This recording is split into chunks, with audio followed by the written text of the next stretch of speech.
Wizard, you're not. Hi guys, welcome back to my channel, Visit Your Nut. Today, I'll be reading part 2 of the Harry Potter Twin Flame fanfic reading. So sit back and enjoy this reading. I will be taking it upon myself to enforce this. Therefore, do not waste your time in trying to bypass this rule, he warned, his eyes twinkling with amusement. His gaze seemed to be looking directly at the Weasley twins, who were the loudest in their disapproval of the new rule. "We still gonna do it, aren't we?" Fred grinned impishly at George. "Of course," George quipped back.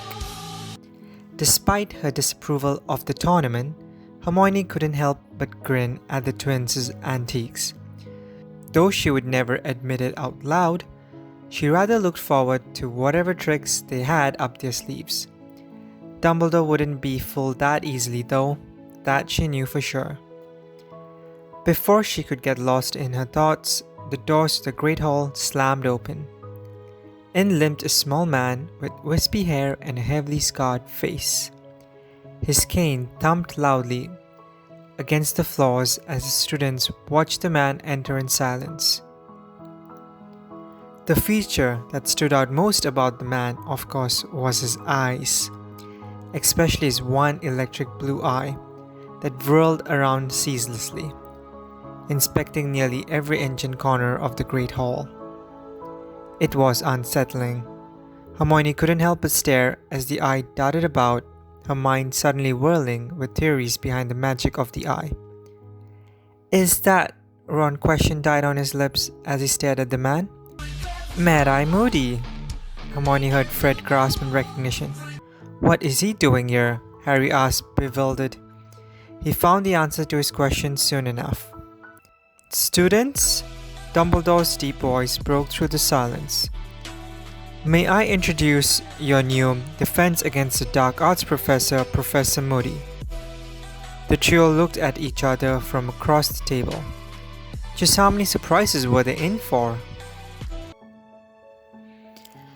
After the feast was over, the students all got up to head to their respective dorm rooms, eager to discuss all the revelations from the feast. Hermione was about to follow Ron and Harry up to the Gryffindor Tower when she heard a name being called in that familiar Scottish lilt. Whirling around, she came face to face with her head of house. "Professor," Hermione greeted Mcgonagall, surprise coloring her voice. "Did you need me for something?" The old witch ran her eyes down Hermione's figure, once in a scrutinizing manner, before flickering her eyes back up. As sharp eyes met her own, Hermione wondered briefly if she'd somehow already gotten in trouble. But that wasn't possible, right? "The headmaster wants to see you in his office," Mcgonagall informed the girl. "The password is Fizzy Pop." "Why does he want to see me?" Hermione asked. "I suggest you go and find out, Mrs. Granger," McGonagall answered curtly in her no-nonsense voice of hers. "Run along now?" "Yes, Professor," Hermione nodded her head, blushing and silently degrading herself for asking such a stupid question. She quickly headed towards the headmaster's office, telling Ron and Harry that she'll catch up with them later. The entire way there, her mind raced with all the possibilities of what the headmaster could ever want with her. Entering the office, Hermione saw Dumbledore patiently waiting for her, with that signature kind smile and twinkle in his eyes. "Ah, Miss Granger, thank you for coming to meet me. May I offer you a lemon drop?" he asked. Hermione smiled and shook her head politely. "No thanks, Professor," she replied before sitting down across the visit. "What did you want to see me about, Professor?" she asked. The curiosity was killing her.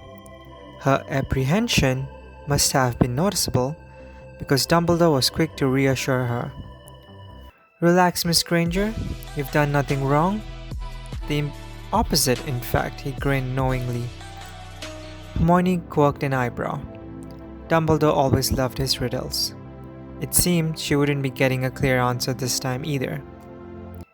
"I've heard that you've been diligently going through your studies over the summer," Dumbledore began. Hermione blinked, before suddenly relaxing. So this discussion was on her studies. This she could handle. "Yes, of course," she answered matter-of-factly, earning a chuckle from the headmaster. "And from what I know, you have been reading rather advanced books," Dumbledore continued cryptically. That reminded Hermione. She needed to return those books back to Madame Prain's tonight, lest she angered the librarian and get banned from the library. She shuddered at the thought. I guess," Hermione blushed, not used to praise. Dumbledore only beamed more gleefully. "Yes, well, I brought you here today to talk to you about your academics," he explained. At the widening of her eyes, Dumbledore hastily added, "As I said, there is nothing you need to be worried about.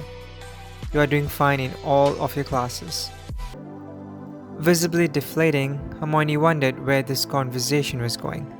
Did Dumbledore really call her up here just to tell her that she was doing well in her classes? That didn't seem likely. "It has come to my attention," Dumbledore declared, "and the attention of several of your professors," he added with a pointed look, "that the material they teach in their classes may no longer be challenging for you. So," he cut in, seeing Hermione open her mouth about to protest, "I've devised a schedule that may be more fitting for your intellectual needs," he revealed. Hermione could only gape at him at a loss for words. "You will continue taking the required classes of a fourth-year student," Dumbledore explained, grinning at the expression on the girl's face. "But in your free periods, you'll be taking private lessons from either Mcgonagall, Flitwick, or Snape in advanced transfiguration, charms, and potions topic." He slid a parchment towards the still shocked girl containing the edited schedule. "This is the best I could do," Dumbledore told her, his eyes twinkling knowingly, "since we are unfortunately all out of time turners this year." Hermione forced her jaw shut. "Thank you, Professor. This is so amazing. I'll definitely do my best." Her words came out in a flurry as her eyes roamed the schedule greedily, though she brought up her gaze immediately once she realized she was being rude. She was flustered at the gesture, but immensely grateful. She couldn't believe she'd be taking classes directly from Mcgonagall and Flitwick, both masters in their own fields, and though she knew she was going to have a difficult time alone with Snape, she had begrudgingly admit that the man was brilliant at potions, though his personalities left a lot to be desired. "Thank you so much," Hermione couldn't help but let the words escape her mouth. Chuckling, Dumbledore responded, "No need to thank me, Mrs. Granger. It is a delight to foster such a bright student. You remind me much of a young Minerva." Flushing hotly at the praise, Hermione remained mum, not knowing what else to say. Mcgonagall had always been her role model ever since the witch had stepped into the Muggle home of the Grangers and declared Hermione a witch. To be compared to her was like a dream come true. She would have to do her best to live up to the praise. "I look forward to seeing what you accomplish, Miss Granger." Dumbledore grinned, his eyes smiling along. "I'm sure Mr. Potter and Mr. Weasley will need you to keep them in line, he hummed knowingly.